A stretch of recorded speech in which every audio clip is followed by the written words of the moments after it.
में लोगों को टक्कर देंगे और निश्चित रूप से देवास के लोगों में भी जागरूकता आ गई है और हम लोग भी इस फील्ड में बहुत आगे बढ़ेंगे। निश्चित तौर पर बहुत शुभकामनाएं हैं और हमारे बीच में श्रीमती गायत्री राजे पवार जी उपस्थित हैं। तालियों से आप स्वागत कीजिए।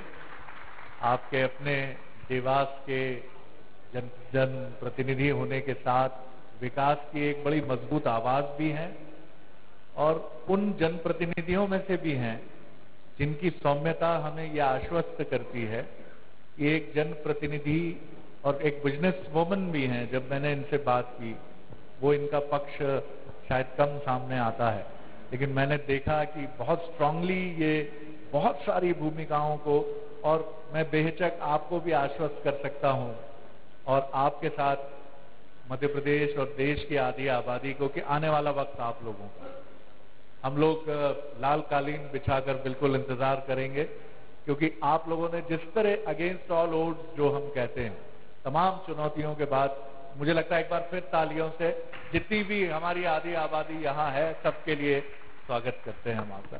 सर खंडेलवाल साहब कंक्लूड करेंगे हम इस सत्र को। हमारे बीच में गायत्री जी आ चुकी हैं, स्थानीय विधायक।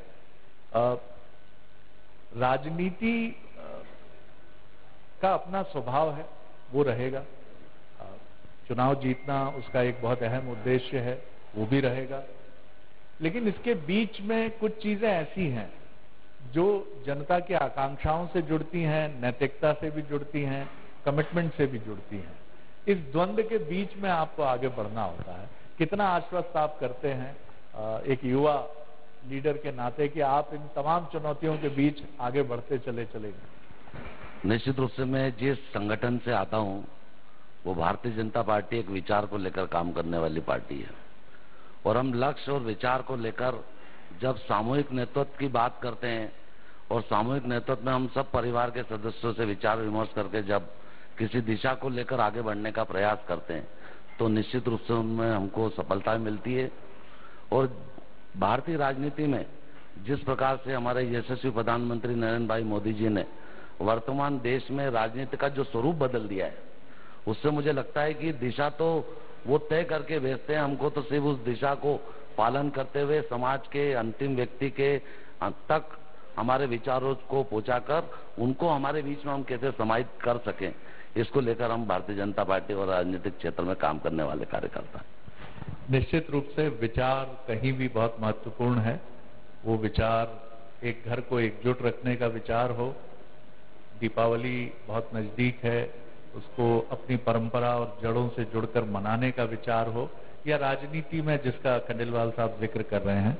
मैं आप तीनों का बहुत धन्यवाद करता हूं। आप बहुत उम्मीद के चेहरे हैं, न सिर्फ देवास के लिए बल्कि मध्य प्रदेश के लिए। बहुत शुक्रिया चौहान साहब।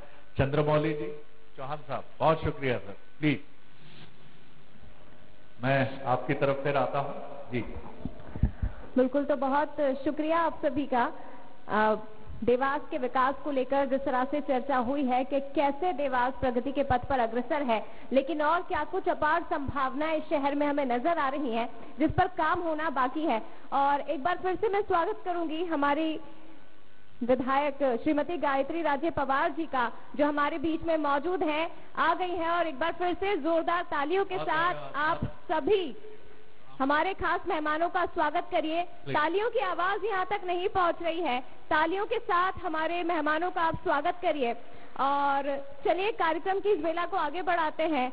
दीप प्रज्वलन के साथ इस कार्यक्रम को हम आगे बढ़ाएंगे और मैं चाहूंगी कि हमारे सारे खास मेहमान दीप प्रज्वलित करें, माँ चामुंडा और माँ तुलजा भवानी की तस्वीर पर पुष्प गुच्छ चढ़ाएं। इसके साथ ही दीप प्रज्वलन के साथ इस कार्यक्रम की बेला को हम आगे बढ़ाएंगे।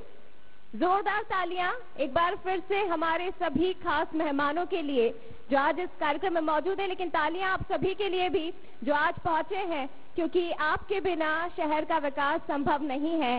जनप्रतिनिधियों के साथ साथ आम जनता का भी योगदान बहुत जरूरी होता है और वो योगदान आपकी तरफ से बकायदा पूरी तरह से अधिकारियों को भी मिल रहा है, जनप्रतिनिधियों को भी मिल रहा है।